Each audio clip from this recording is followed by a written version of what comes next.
দেশৰ নিৰাপত্তা আৰু সীমান্ত আইন সংহিতাকৰণৰ বিষয়ত দিনজোৰা আলোচনা চক্ৰ দ্য আছাম ৰয়েল গ্লোবেল ইউনিভাৰ্চিটিত অনুষ্ঠিত হয় এই অনুষ্ঠান।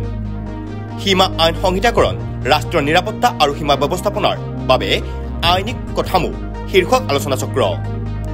সীমান্ত চেতনা মঞ্চ পূৰ্বোত্তৰ আৰু অধিবক্তা পৰিষদ অসম প্ৰান্তৰ সহযোগ। উপস্থিত থাকে তামিলনাডুৰ ৰাজ্যপাল R.N. ৰবি আৰু অসমৰ ৰাজ্যপাল লক্ষ্মণ প্ৰসাদ আচাৰ্য। লগতে উপস্থিত থাকে ৰাজ্যৰ আইন আৰু ন্যায় বিভাগৰ মন্ত্ৰী ৰঞ্জিত কুমাৰ দাস। প্ৰথমবাৰে গোটেই ভাৰতবৰ্ষৰ কেতিয়াও হোৱা নাই এটা ইফেক্টিভ বৰ্ডাৰ মেনেজমেণ্ট হ'ব লাগে, কাৰণ বৰ্ডাৰত আদাৰৱাইজ বহুত দিগদাৰ হৈ আছে, ইনফিল্ট্ৰেশ্যন হৈছে, ড্ৰাগছ আহিছে, আৰ্মছ আহিছে, মানুহবিলাকৰ কণ্ট্ৰল হোৱা নাই। তাৰ কাৰণ কি আছে কি বহুত এজেঞ্চি কাম কৰি আছে, আপোনাৰ কাষ্টমছ বিলাক আছে, বৰ্ডাৰ গাৰ্ডিং ফৰ্চেছ আছে, ফৰেনাৰ্ছ এক্ট আছে, পাছপোৰ্ট এক্ট আছে, নাৰ্কোটিক্স আছে, আৰ্মছ, এই সব এটা কোডিফাইড কৰি এটা ইণ্টিগ্ৰেটেড ল বনাবলৈ ভাবি আছো আমি। এইটো ল হলে আমাৰ বৰ্ডাৰৰ ভালকে ইফেক্টিভলি আমি মেনেজ কৰিব পাৰিম। আজি এই প্ৰথমবাৰে সেইকাৰণে সেমিনাৰ পাতিছো।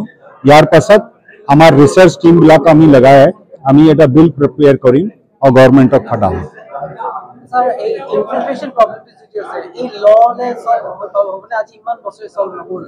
ইনফিল্ট্ৰেশন প্ৰবলেম পাকিস্তানত হোক বা বাংলাদেশত হোক, আচলতে এতিয়ালৈকে আমাৰ যিটো বৰ্ডাৰ মেনেজমেণ্টৰ কথা যিটো আছিলে, যেনেকৈ আমাৰ গভৰ্ণৰ তামিলনাডু সাহেব ক'লে, কথা ইমান চিৰিয়াছলি লোৱা নাছিলে। এতিয়া এইটো 2014ৰ পাছত এই বৰ্ডাৰৰ এৰিয়াত অকণমান ৰাস্তাবিলাক বনোৱা হৈছে, ভাইব্ৰেণ্ট ভিলেজৰ ষ্টাৰ্ট হৈছে। এতিয়া বৰ্ডাৰৰ মানুহ যদি ইফেক্টিভলি থাকিব পাৰে তাতে, আৰু কাৰণ খালি বডি চিকিউৰিটি ফৰ্চৰ ওপৰত আমি দায়িত্ব দিব নোৱাৰিম না।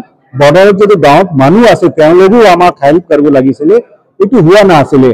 কিন্তু এতিয়া যিটো আমাৰ কোডিফাইড এক্ট হ'ব তাতে এই সব প্ৰভিজন হ'ব, সব ডিপাৰ্টমেণ্টৰ মানুহৰ আমি কথা লৈ তেওঁলোকৰ লগত কথা পাতি এটা ইফেক্টিভ বনাম, যেতিয়া ইনফিল্ট্ৰেশ্যন বন্ধ হ'ব, ড্ৰাগছ আৰ্মছৰ মুভমেণ্ট বন্ধ হ'ব, অনলি লিগেলি অথৰাইজ যিটো আমাৰ ট্ৰেডবিলাক থাকিব এই থাকিব, আমি এইটো বন্ধ নকৰিম, কিন্তু it has to be as per law. Sir G Rohingya infiltration আছে, এটা বিগ ইস্যু, ত্রিপুরা তো বিগ ইস্যু, এটা সলভ হলে অরুণাচল ইনফিল্ট্রেশন বা চায়না আমাৰ ইনফিল্ট্ৰেশ্যন যিটো হৈ গ'ল এতিয়ালৈকে, এইটো এতিয়া ইণ্টিগ্ৰেটেড আমি যিটো বনাম ইউনিফাইড এক্ট তাৰ ভিতৰত নপৰিব, কাৰণ এতিয়া যিটো মানুহ ভিতৰত সোমাই গৈছে এইটো এক্সিষ্টিং ল যিটো আছে তেওঁলোক ডিল কৰিব, কিন্তু ইন ফিউচাৰ আমাৰ যিটো ল হ'ব এইটো ইনফিল্ট্ৰেশ্যন একদম ষ্টপ কৰি দিব। তেওঁলোকৰ সুবিধাৰ কাৰণে কাম কৰি আহিছে, আৰু যেতিয়া এই NGO বৰ্ডাৰত কাম কৰিবলৈ যায় বিভিন্ন সমস্যাৰ সন্মুখীন হয়। যিহেতু বৰ্ডাৰ গাৰ্ডিং যি ফ'ৰ্চ আছে তেওঁলোকৰ যিখিনি ল সেইখিনি আমি আচলতে ভাইলেট কৰি আমি ভিতৰত সোমাই একো কাম কৰিব নোৱাৰোঁ, বা মানুহখিনিক যিখিনি বেছিক নিডছ লাগে সেইখিনি দিয়াৰ ক্ষেত্ৰত বা যিকোনো ধৰণৰ সহায় কৰিবৰ কাৰণে আমাক কিছুমান নিয়মৰ মাজেদি আমি যাব লগা হয়। কিন্তু এই নিয়মবিলাক বা ৰুলছবিলাক ইমান চিহ্নিত হৈ থকা নাই, আৰু সেইকাৰণে বৰ্ডাৰ মানে যিবিলাক ৰুলছ আছে কোডিফাইং ৰুলছ সেইখিনি চিহ্নিত কৰিবৰ কাৰণে আজি এই যিটো ছেমিনাৰ, এই ছেমিনাৰখন অনুষ্ঠিত কৰা হৈছে। আৰু এই ছেমিনাৰখনৰ মূল লক্ষ্যই হৈছে বৰ্ডাৰ মেনেজমেণ্ট বা বৰ্ডাৰৰ ওচৰত আমি গৈ কেনেকৈ কাম কৰিব পাৰিম সেই সুবিধাখিনি এই লছবিলাকৰ যোগেদি যাতে আমি উপলব্ধ কৰিব পাৰোঁ। আৰু সেইকাৰণে আজিৰ এই অনুষ্ঠানত তামিলনাডুৰ গভৰ্ণৰ N. ৰবি ছাৰ তেখেত আছে, আৰু আমাৰ মাননীয় ল মিনিষ্টাৰ ৰঞ্জিত দাসদেৱ তেখেত আছিলে এই ছেশ্যনত।